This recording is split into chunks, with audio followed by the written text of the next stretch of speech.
What's up? This is Jay Alonso. Today's show is brought to you by Audible. Audible is offering our listeners a free audiobook with a 30-day trial membership. Just go to audibletrial.com/beat and browse the unmatched selection of audio programs. Download a title free and start listening. It's that easy. Go to audibletrial.com/BEAT.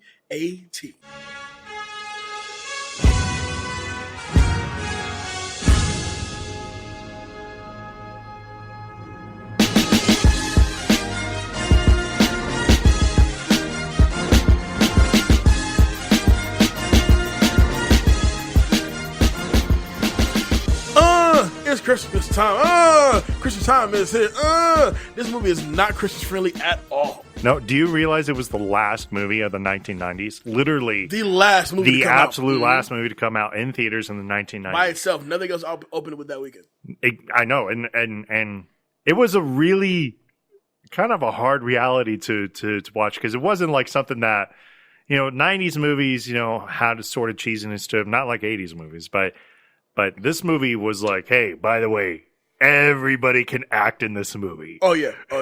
Never mind the actual subject matter. Like, yeah, it's Christmas time, but guess what? Some real shit going on this Real shit going on in the 1990s. What is the absolute deal? Welcome back to Classic Cinematic Movie Podcast that takes you back to the iconic films of 20 years ago, right here on the Big Three, iHeartRadio, Apple Podcasts, and Spotify. I'm your boy, Jay Alonso. With me, of course, is... Danger Neff. David Danger Neff. What up?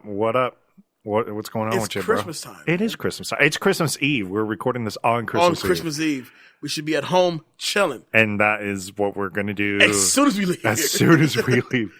I'm pretty much just going to drop them off at the corner of like 95 and 15. Be like, all right, bye. I'm just going to walk. If you know Vegas, those don't even cross. But you know what? I'm going to figure it out. What's the deal, man? I know you're ready for the big day, which is tomorrow. I am ready for the big day. I had put in my 2 weeks at my other job. Mm-hmm. So Saturday is going to be my last day, which is the 29th. So I'm excited about that. Are there bittersweet memories? Bittersweet feelings going on. A little bit of bitter. There's some bitterness in my. Some bitterness for sure. Yeah, there's bitterness because certain promises weren't decided to be kept, and then whatever. But shit happens, right? It is what it is. How about you, man?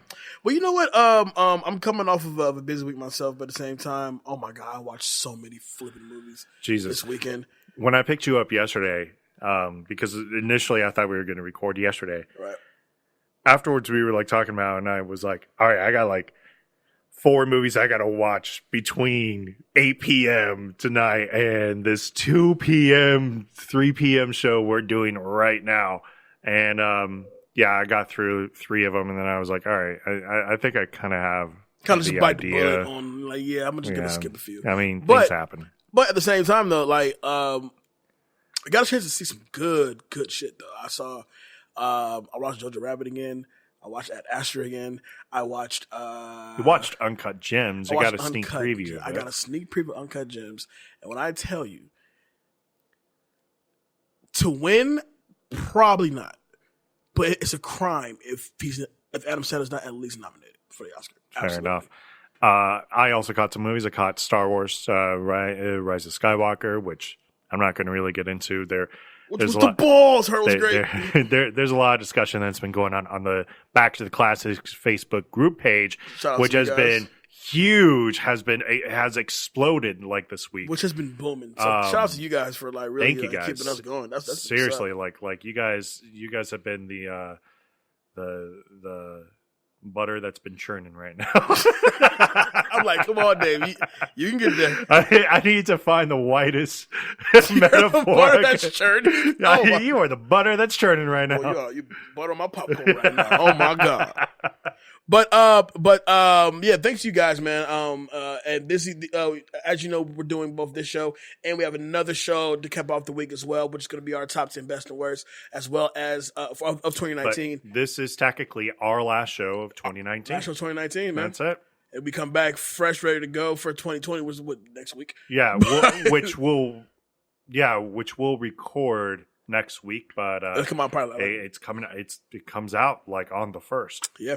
It should be kicking off 2020 the right way. Absolutely. But at the same time, man, I think we've had, in my opinion, an awesome year. A lot of ups and downs, but for the most part, I think we've had more ups than way downs. more ups and downs for sure. Not like 2018. 2018 was just brutal. It was for rough. both of us. It was rough, but this year definitely is turning in the right direction. And you guys, what we have coming up for next year is fucking insane. I cannot wait till you start.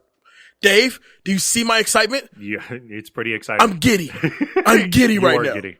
So like Richard Ayoade right now.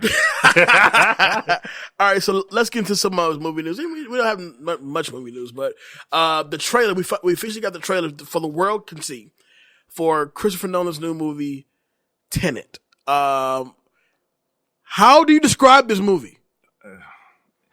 It's how Christopher Nolan kicks off decades. Is how I say basically so. Because in 2000 he dropped Memento, in 2010 he dropped Inception, yep. and now in 2020 he dropped he's dropping Tenet.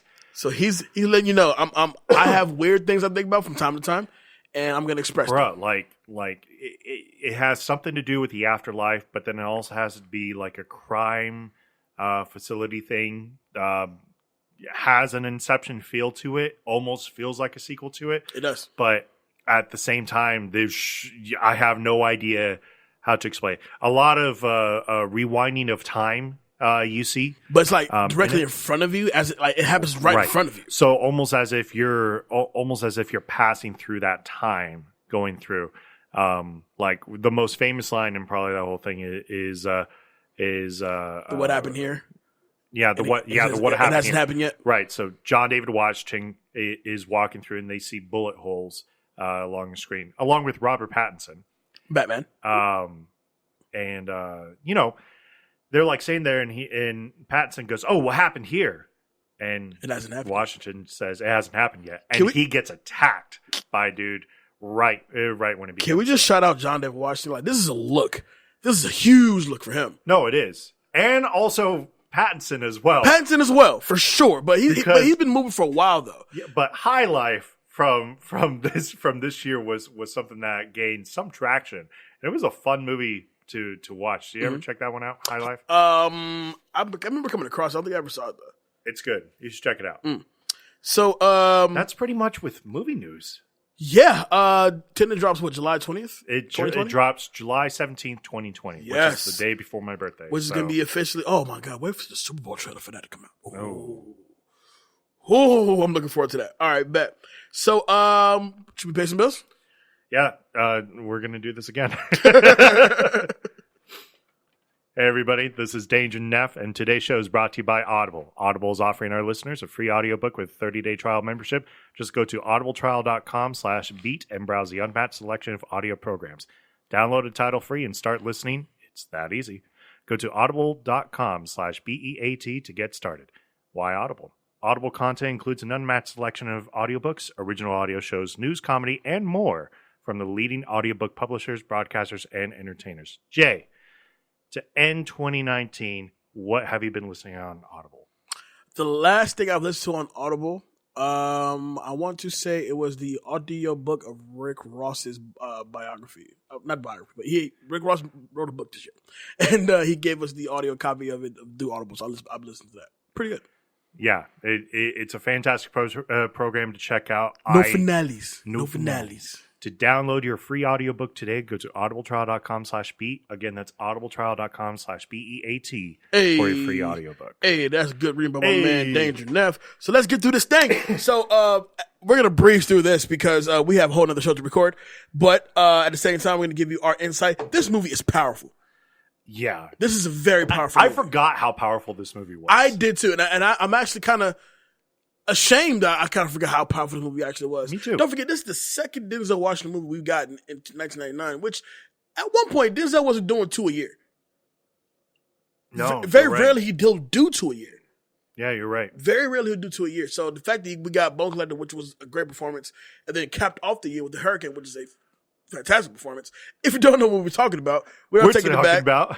The Hurricane with Denzel Washington. Original release date of December 29th, 1999, shares opening weekend with nothing. Came out by itself. Production budget of $50 million with a box office total of $74 million with currently at an 83% on Rotten Tomatoes. Nominated for 1 Academy Award, Best Actor, Denzel Washington. That's right. And there was a lot of controversy with that Academy Award show because a lot of people believed that Washington deserved the award. And I gotta say, I kind of feel the same way. It does not belong to Kevin Spacey for whatever reason. Gets it for American Beauty for winning. Oh, that's a big month that year, Kevin Spacey, right? Yeah. Kevin Spacey was the one who won it for Best Actor that year. It should have been Denzel. Oscar's so white. Oscar's so white. This movie speaks upon Reuben the Hurricane Carter, who was an up-and-coming middleweight, although he did fight in welterweight as well. A boxing champ who had a very ferocious way of him talking. Now, if you were to look at it, his boxing record by itself, Carter wasn't necessarily the best boxer that's out there. In fact, one of the guys that he actually fights in the movie would wind up becoming number 20 in Ring Magazine's pound-for-pound rankings, and he dominated him within the first round. That being said, though, there was a lot of talk of how good Carter could have actually been if given the fair opportunity that he had. But considering the time period, this is early 1960s, going into the 1970s, there was a lot of fucking issues going on. Now, he is accused of committing a triple murder, in which he was at a bar that he had been visiting, and he left. And then, I guess at the same time that night, some guys went up in there and killed pretty much everybody in the bar. And it was bullshit from the start, because you could tell, because we get this a lot from the audience perspective.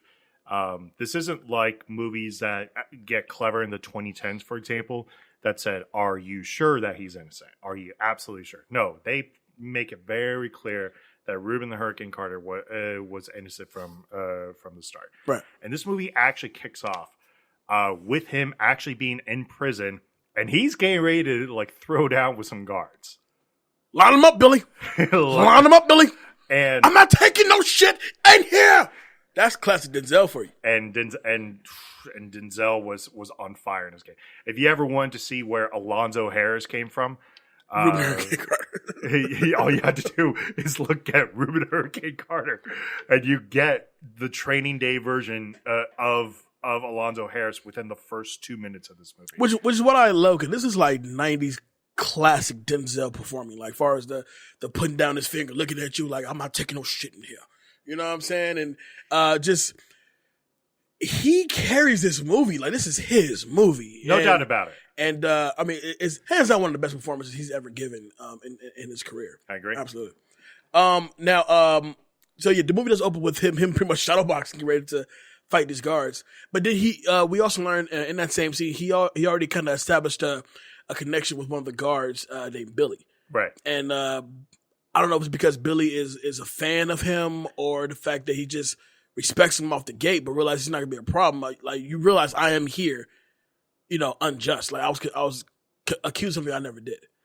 Yeah, and I gotta give a little special shout out to Billy, who I can't think of what the actor's name is. You go ahead and talk. I'll find it. And the reason why is because it was exactly what you kind of want from your police officers, from your prison guards. These are. Oh, sorry, Jimmy Clancy Brown. Yeah. Billy. It's okay. It's all white to me. So it's interesting.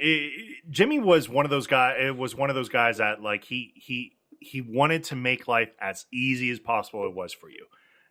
He didn't necessarily. It wasn't that he was like able to be bribed or anything, but he wanted it to be where you had the opportunity to learn your lesson. You had to actually rehabilitate. And to act and man, like shout out to that writing there, because that's kind of what you want to see from all forms of life in there. Right. If you're caught doing something wrong, you need to have the ability to do something right, and people need to be able to open up. Yeah, he was the guard that he wasn't in to like make your life fucking miserable. You're already in here, so what more can I do? But at the same time, it's like, you are here to pay your debt to society. Okay, cool. I'm not gonna, torment you because of that. You're already in here because of it. So I'm not gonna. Let's just get through this the best way we can. You know what I'm saying? Unlike everywhere else where we see a prison movie, the prison and guards they get off on it. Right. It's weird. So shout out to him definitely for sure. Mm-hmm. And this movie kind of goes back in time a little bit as we see with Carter as a kid. He wasn't necessarily a problem child, but people had problems with him. He's easily influenced by bullshit. You see him and some kids kind of throwing rocks and having some good time throwing rocks off of a waterfall when this old white gentleman like comes out of nowhere and just kind of and just you ever had that like sexual predator radar like ping? It pinged immediately from when he was there because he wanted to do something bad. All right. I don't know what his full intentions were, but it did not look good. Know what his intentions I mean, we know, but we Ew! don't know. Ping him. Yeah, no, it was bad. But in the process, Carter, defending one of his friends as a little boy, 11 years old, takes a rock and starts takes a beer bottle and chucks it at him and cracks him basically over the head. Mm-hmm. This white guy tried to throw him off the waterfall when Carter, wielding a knife as an 11-year-old, stabs a guy several times in the arm and is able to escape, only to be picked up later by authorities. And because this was 1950s, 1960s white America at the time, of course, he gets sent to basically a juvenile penitentiary for and is sentenced for the next 10 years. Mm-hmm. In the process, he does escape when he is 19 years old and decides to join the Marines. Now, this is where the story kind of changes itself a little bit. All right. And what I mean by that is he comes home back to, and he meets his future first wife, May, played by Debbie Morgan. Right. And he comes home looking like a decorated hero. The real story, I think, is much more interesting because the real story was that he was court-martialed 4 times. He was court-martialed 4 times and was subsequently released from the Marines at the time. But the movie depicts him as a hero, because it plays so much better into who he is as a person at that point, because he had a lot of anger with him. He had a lot of anger in him. And Denzel's just playing this classically. For example, as he goes to get 2 sodas for him and May, another brother decides to sit down, and he says, "You're in my seat. You're in my seat." Taps him on the shoulder with the soda. It says, "You're in my seat, country." You're in my seat. And looking like they're going to scrap, but May kind of, but there was something that he did at the very end. If you notice, the dude goes and dances with one of the other girls. As he's being pulled away to go and dance, they dance for a second, and then he goes back to basically confront him. Mm-hmm. But May pulls him back again. The reason why I thought that was so important to see was to show that he can't let go of a grudge yet. No, he's angry inside. He has a lot of anger built up in him, and it was subtle, but it was perfect. Mm-hmm. They go home later that evening, and as he's getting ready to walk out from May's house, he gets picked up by Dan Hedaya, who is the slimiest, and Hedaya has a great way of playing an antagonist. But in this one, he plays the villain. Absolutely. And he has this he has a hatred for black people. That's clearly what it is. And he has it out for Ruben like you wouldn't believe. For years. Mm-hmm. For years. And they bring him back into the penitentiary, and we get this classic Denzel monologue as he's stating this. Mm-hmm. He said, "So I let go of all my vices, and I decided to turn my body into a weapon. Cigarettes, fags, everything. I didn't take care of it." He goes, and my hatred is what drove me. I didn't even speak English. I spoke hate, and the verbs were fist. As he's sitting there shadow boxing in there. Ooh, it was so good. It was so good. I had to rewind that scene like 3 times just to hear it over and over again. Because that was great. Convey the point. Like, it was. I speak hate and my verbs are fist. and my verbs are fists. I didn't even speak English. I spoke hate. Ugh! Man, it was good. What is a noun? It was insane. I'm sorry. It was that good for me. So we do get these clips of him becoming a boxer, becoming a damn good boxer at that. Being celebrated around the city. We've seen him win his fights just due. We've also seen him win fights that are not just due. Right. His first fight, they show he knocks a guy out within the first round. And that fight was against Emil Griffith. And Emil Griffith is number 20 in pound for pound boxing. Right. Like he was incredible. They also show, and this is where again I had a little bit of a problem as a boxing fan. They also show him fighting against Joey Giardello, and while Carter did control the first 3.5 rounds, it was pretty much that. They went 7, right? Yeah, it wasn't a long fight. No, they were like I think he did like it was 4. like 7 or 8. It was like 7 or 8 rounds, but immediately afterwards, Giardello like took over the fight and took it over pretty badly. But they said, but the announcer was saying, as we can clearly see, Ruben the Hurricane Carter, clearly put a baiting on Jerusalem. And I was like, no, that's not what happened. Like I'm cool with like the story.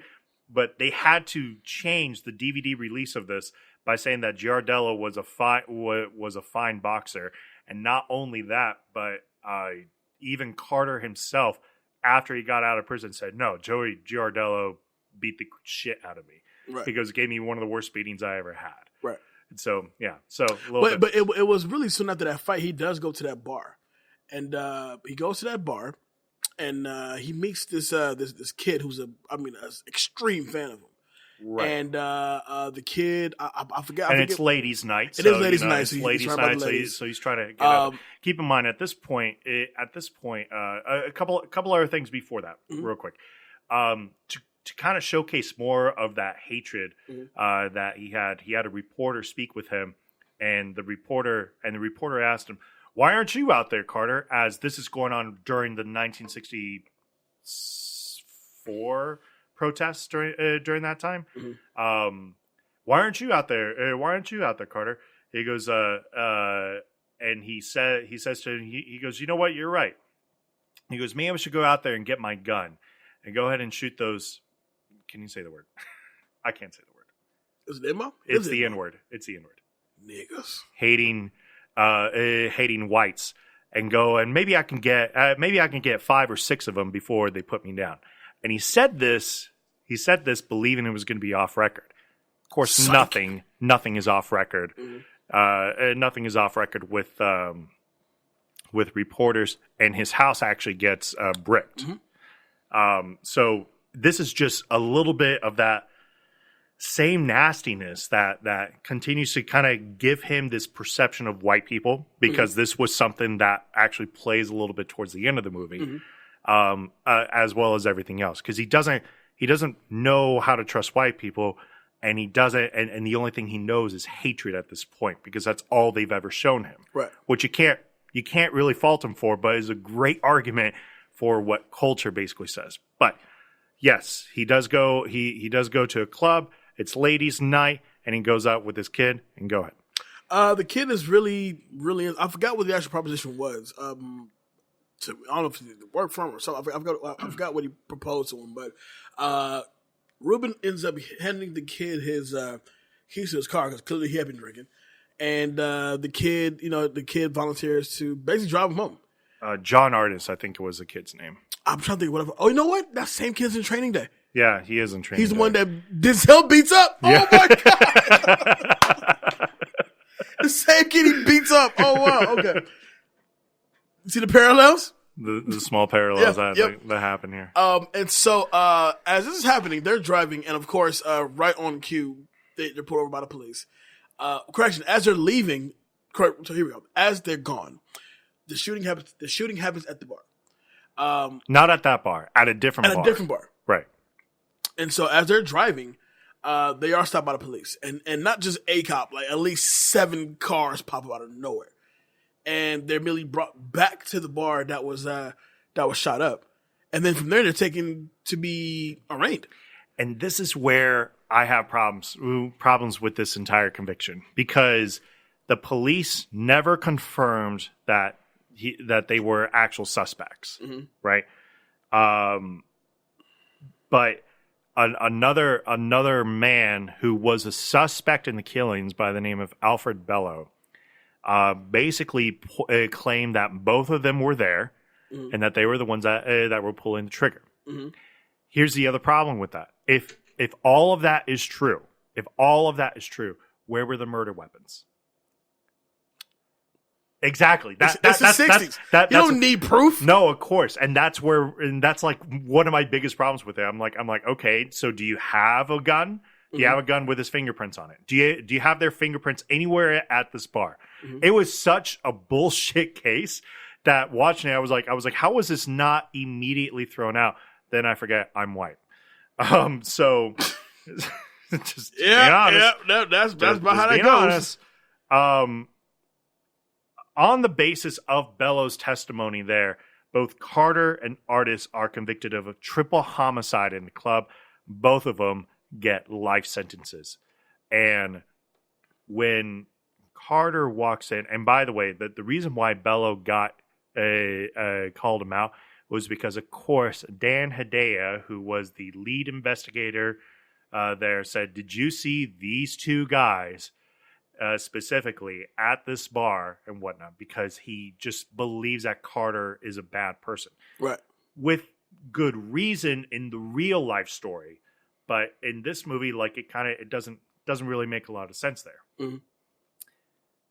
Carter goes to jail, and Carter speaks with the warden, and the warden says, "You're to be assigned this prison uniform, this and everything." And Carter just says, "I can't do that." Well, that's another good. The line is not as strong as the monologue previously, but the fact that he says, "I'm here because I've been accused of a crime, but nobody's talking about the crime that was committed against me." Exactly. Which is like, I'm not putting that shit on. I didn't do anything. Exactly. You feel what I'm saying? Now, what commences after that is immediately heartbreaking to me. Probably the most iconic scene of this movie. Because you could even being in there for 3 months, they put him in solitary confinement for 3 months in the same suit he left the bar in. Yeah. And he sits there practically on the wave of losing his fucking mind. And he's losing it. Losing it. Shadowboxing with himself, talking to himself, just apologize, but fuck that, we're gonna fight, and it's just it was so much of a different range of emotions there, and it was all just centered on Denzel at this point. Yes, because it was an internal monologue. There was a lot of anger that was there. There was a lot of conviction, pity. There was pity that he was putting upon himself because he could not believe that this was happening to him. Why am I here? Why am I here? It was so incredibly powerful. And now watching it 20 years later, because this was only the second time I've seen The Hurricane. Well, don't forget, the way he plays this scene out to where he does it so well. You believe it's 3 people in there having a conversation. Absolutely. It's just him. You have one guy who's aggressive and wants to fight it out. Another guy's like, what the fuck? He's peering himself. Another dude who's genuinely confused. He has no idea why we're here. And how do I get out of here? This isn't right. Why am I here? Now, this plot, a parallel plot that follows Leslie Martin. Yes. So there is a little bit more that kind of happens afterwards. Basically, as he's proclaiming his innocence, claiming that this is based upon his boxing career, his status as a black man, and his work as a civil rights activist were the real reasons of it. And he was convicted basically again. Him and John Artis were convicted again. So 2 jury trials went down. Both of them convicted him of, and the judge was so smooth about this too. He was all like, "Reuben Hurricane Carter, you have been tried by a jury of your peers." Looks over at the peers, all white. All white. Those are my peers. Those are your peers, buddy. Okay. I'm fucked, but all right. Let's see where this goes. You are hereby sentenced to life in prison, and goes through that. But yes, there's a parallel plot that's happening here, and it centers itself around an underprivileged African American boy played by Theo from Family Matters. I can never like pronounce his actual first name in real life. I think it's Valicious or some shit. Vasilis. Vasilis? I think it's Vasilis? You know what? What does Wiki say? It does. I know it's Rion. Wiki's just like, I tried that. I know it's Rion Shannon, the last two, but Valicious some shit. Who plays Lesra Martin. Lesra Martin, yes. And Lesra Martin is an underprivileged, not undereducated. He's not ill-educated because he's now a trial lawyer in the British Columbia area, who is living with 3 white Canadians, and this is Liev Schreiber being one of them. Liev Schreiber being one of them. Deborah Kara Unger being another, and Jonathan from The Mummy. What's his real name? It does, yeah, because he doesn't. David Paymer? Maybe? No, that's the lawyer. No, you're right. It is a lawyer. All right, it doesn't matter. You know David Paymer. I do know. Carpool. Oh, it's John Hannah. John Hannah. Hannah is his name. And they're all 3 living together, and they didn't really talk about their occupation. I'm really glad they actually said that, because I sat there and I was like, how are they able to like afford all this? But apparently in the 1970s they bought and sold and flipped houses, and that's how they got their money's worth. Basically, they saw Lesra, who was doing a volunteer work at. He was volunteering somewhere, liked him a lot, and basically brought him under their wing. The parents were alcoholics and had a lot of problems. Couldn't really raise him right. Lesra didn't even know how to read at the time, and was still in high school during this time. So they kind of adopted him. Yeah, they basically adopted him. Is it like 20? No, he's like 16. Okay. Because you know what? You may be right. Maybe he was a little bit older because he couldn't graduate high school at the time because he couldn't read. So that's how he got. Yeah, he has to be like 19, 20 at this time. He kind of looks like he's 19. Yeah. Yeah. Yeah. Shout out to Deborah Kara Unger, who's always looking sleepy in everything she does. Shout out to Liev Schreiber, who I'm pretty sure plays a gay man in this one, without a doubt. But I gotta give him credit because he kind of plays it to where you're not 100% certain. I wasn't certain. Or like, I mean, who cares? I guess it doesn't matter. Like, right? They didn't care. Well, you played it right. Now, yeah, he is adopted. Now, the story culminates with Carter's legal team, but basically he convinces them to actually take on this case. Well, in a way, the only reason why this was even brought up in the first place is because all that reading that Lesra decided to do. The first book he ever purchased was actually the autobiography from Hurricane Carter, discussing his life and how he is still basically up in prison and kind of just dealing with us now. And he poured through this book. You know, he was attached almost immediately, wrote him a letter. Carter wrote back, paid a visit to him. And there was an almost unnecessary amount of tension from Carter at this point, which you can't blame him because at this point he don't trust Whitey. Dude, he had been there for like 13 years and he's like, he don't trust Whitey. He like shows pictures of the white people. Lesra is showing pictures of the white people he was living with and he's like, and these white people, like they treat you good, they do you good. He's like, yeah, I mean they're cool, you know, they taught me how to read, you know, and all that. And he's like, yeah, all right. All right. I guess for the outside looking, it's like that is a little weird. What the fuck you talking about? It just don't like. Excuse me. How do you? It is a little weird, but. They teach you how to check a job too, motherfucker? Is this like a 1970s Angelina Jolie situation where you know white people just go and adopt foreigners? Just because? Just because? You just want, and because it's foreign in this case, it's Canadian to American. Hey, don't get us wrong. The Canadians in this movie are fucking awesome. No, they're amazing. Like, they're great people. There's just a little bit of questions. But from the outside looking in, it's like, how did this actually happen? Right? How did this? Yeah. Who's the black kid? How's he with you guys? But yeah, so they kind of go back and forth a little bit. Carter is gaining actually the second half of this movie after you find out that the book has been finished and everything happens afterwards. It kind of goes by quick a little bit because you know what's going to happen. They essentially go and they begin to work the case. They gain the trust of Carter. Carter goes through an appeals. The appeals is denied. It just, I don't know, like the ending of this kind of came up a little bit quick, even though there's a good hour left of this movie. But it follows formulaic. It's different formulaic because, he appeals, they deny. I think he appeals twice before they deny. No, they deny him twice, and on the third one they finally get him out. Well, kind of, but right. there was they found kind of a gotcha.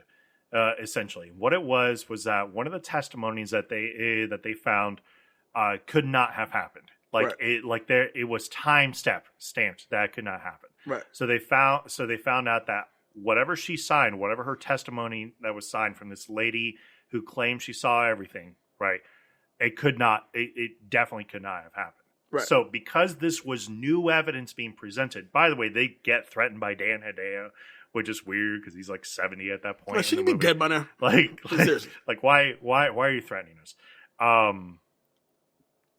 As they get to the end, they take their lawyers, who's played by the Weasel in Payback. Oh, I know.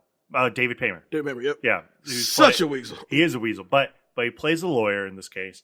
And here's where the problem was. This was a state held lawsuit, right? Uh-huh. Or trial. Uh-huh. So there is a way for you to basically circumvent the state court by going to federal. But if you do so and basically skip, you basically go against the law in that case, because it's supposed to be thrown out.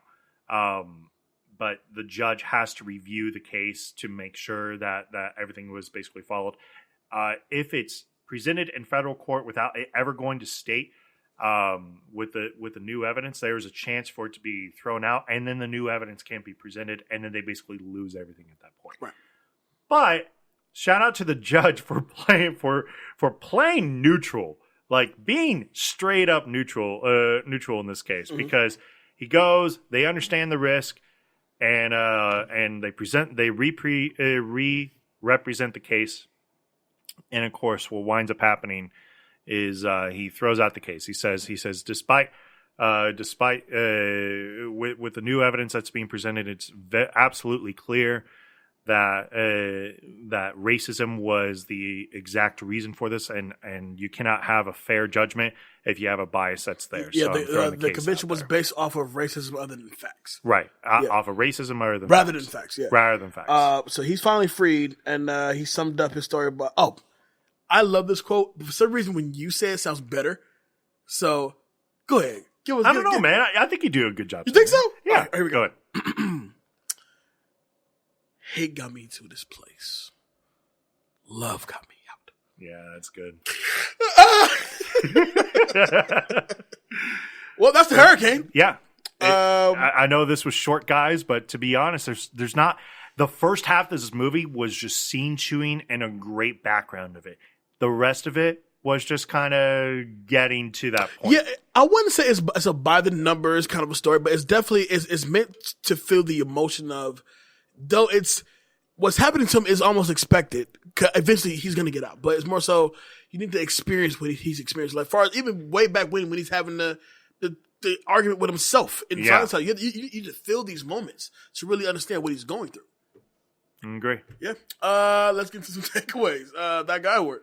Denzel, easy. I mean, there's no doubt about it. There's a reason why he was nominated. There was a reason why he probably should have won that year. Denzel carries this movie and plays every single emotion that you want. You hate Whitey at the end of it, but at the same time, you respect Canadians at the end of it. You know? That chick award. That chick award. It will go to Deborah Unger. Lisa. Lisa, who plays Lisa. I did want to give a special shout out to May, his first wife, because she was trying to fight. She really was trying to fight for him, but at a certain point he was defeated, and he said you need to move on from me, right? Like totally completely. This is where I live now. I'm gonna be here for the rest of my life, and I'm gonna be here for the rest of my life, and like that's that, right? You know, which is unfortunate, but at that point in the movie, you couldn't really blame him. And just to pick up on that real quick, it's always a sad thing when you know you're in there unjust, but you've practically like accepted your fate. I'm gonna be here till I die. Yeah, you know. Yeah, that was heartbreaking. It is. That full of work. Dan Hedaya. He just had he was a corrupt cop. He was absolutely corrupt. Totally played against racial biases, you know, all of that. Cut that out. In a way, kind of shortening the tail end of it, because again, I did say that is after that conversation and after the meeting point, there's still a good 40 minutes left of this movie. I'm not saying that I needed to absolutely cut 20 minutes away from this movie, but that's kind of what needed to happen. Like I didn't really need Reuben Carter to really build this relationship with the Canadians, but it was fine. It didn't need to be a 2-hour movie at that point. And iconic scene. The conversation within the jail cell between Denzel, because there's so many emotions that's being played here, and you can't help but feel pity and anger for him at the same time. Right. My guy, who's getting your That Guy award? Clearly, it's going to go to Liev Schreiber. No, it's going to go to definitely Hurricane. What Denzel does with this role is nothing short of breathtaking. Like Denzel is up there as far as like the gods of acting. You know what I'm saying? At this point, yeah, absolutely. But it's one of those roles that he's taking on, like where like this is going to live with you forever. Even though I haven't seen the Hurricane prior to doing the show. I haven't seen Hurricane in probably about 20 years. Right. And so the fact that I rewatched it and it sticks with you for a long period of time, like this goes on to like probably one of the top 5 best Denzel performances, along with Alonzo Harris, along with in my opinion Frank Lucas, also with Easy Rawlins. Like Denzel has those career defining roles. This is definitely right. Absolutely. Yeah, I'm there with you. That chick award. That chick award's going to go to I'm So Sleepy, Deborah Unger as Lisa. I love her energy in the movie, and you could tell that along with the other Canadians, that they're there to, because they really felt something for Ruben. They really felt something for the kid, Lesra, and they were there to generally help and see this come to a great close. And they weren't just there just for, okay, where's the white saviors helping out this black kid. Yeah. I mean, in a way they did play the white saviors, but at the same time, like it wasn't meant to be taken as such. Right. But not only that, but they literally had nothing to gain from this. Nothing. It wasn't like, okay, well, Lesra, sorry, we can't do anything for him. Well, damn, man, that's fucked up, you know, and it would have been like a 3-month conversation and just said, listen, you can write back and forth to him, but that's pretty much it. That is what most extent white people would do. You can write him. Sure, write him. Fuck it. Sure, write him. You know, that's fine. Honey, we can really support his new... From here. But you're not going to go visit him. Fuck that. No. You're in Toronto. He's in an American prison. Do you know how expensive that is to come back and forth from the border? We live in Toronto. We live in Canada. We're not leaving Canada for that motherfucker. No. That full award. That full award would easily go to Dan Hedaya. I typically like Dan Hedaya in almost everything he does. This is the one time I fucking hate him. I love him. Listen, I even love him as the dad in A Night of the Rocks. Yeah, there you go. Even though he's an ass in that, but at the same time, I love him. But he's a good ass. Yeah. Like he's like, all right, look. In this, yeah, I get it. Like your sons are kind of shitty. I get it. But in this, you are a piece of shit, dude. Yeah, like I hate you. Which again just goes back to the acting and something that I appreciate him in. And cut that out. Mine is kind of like a bit of a double. Cut that out. I would actually cut down, like you said, the ending of the movie kind of big. We know where we're going. I would cut that out, but also add on more boxing. Okay. To really show Hurricane for who he was, for what he was known for. Obviously, it's more than just the boxing, but we're supposed to go into this with the theme of this is a boxer. Right. So ultimately, it's not a sports movie, but it's based around the sport of boxing. Right. So I want to see a bit more of what, and then when you learn what Denzel did to prep for this shit, I want to see more of that. Yeah, fair enough. And iconic scene. I'm gonna go with you, man. The scene where he's pretty much breaking down, having a conversation with himself. It is heartbreaking to watch. It's haunting. It is so haunting. Like to the point to where and on top of that, he grows his hair out, the beard is all matted. He's all scratching himself. He hasn't bathed in months. I hated seeing him like that. Yeah. But it's so effective. Like, dude, he's losing it in here.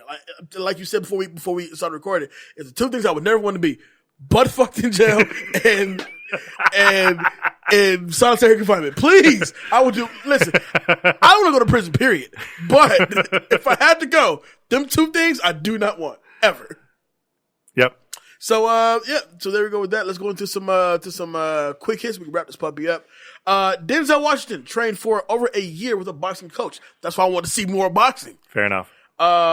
Here we go. Joey Garridello sued the film's producers for libel over the depiction of his fight with Carter. The case was settled out of court, and Norman Jewison agreed to make a statement on the DVD version that Garridello, no doubt, was a great fighter. Yeah. Whatever. Wesley Snipes and Samuel L. Jackson vied for the lead role. This is Denzel's flick, man. No, it is Denzel's. Snipes can't. Well, I don't know. After watching Dolomite again. Well, but then again, Snipes also did. It was so sassy in that. Right, but see, but if you think about it, down the road, both Snipes and Jackson both got their boxing movies. Undisputed for Snipes, right, and Resurrecting the Champ for Sam Jackson. Yep. There you go. There you go. Be happy. Denzel Washington lost 60 pounds to play this role. Yeah, he looks like it.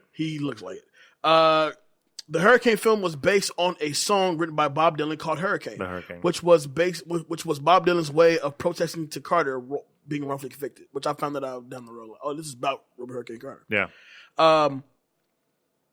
David Paymer and Deborah Carol Unger appeared in Payback, which was released the same year as this movie. Denzel Washington, wrong one. Denzel Washington and Liev Schreiber later co-starred in The Manchurian Candidate in 2004. And lastly, we gotta get it going in here. Here we go. In the film's credits, it states Leslie Martin practices law in Vancouver. In actuality, he practices law in Kamloops, British Columbia. There's another one in there. At the very end of the movie, they said that the World Boxing Council gave an honorary middleweight title to Carter, saying that was the only person to have ever received that since like that. That's a lie. Because in that same conference that they had, they also gave one to Joey Giardello. So this could be a never-ending debate with them too, man. No, it isn't. Like I can't really fault Giardello. Like, hey man, why are y'all shitting on me? I won the fight. I won that fight. Just because Denzel did it better, what the fuck? No, I won that fight. But that is the Hurricane. Once again, a great way to close out 1999. A great way to close out back to the classics of 1999. Damn. Yeah. Last one for the year. Last one for the decade.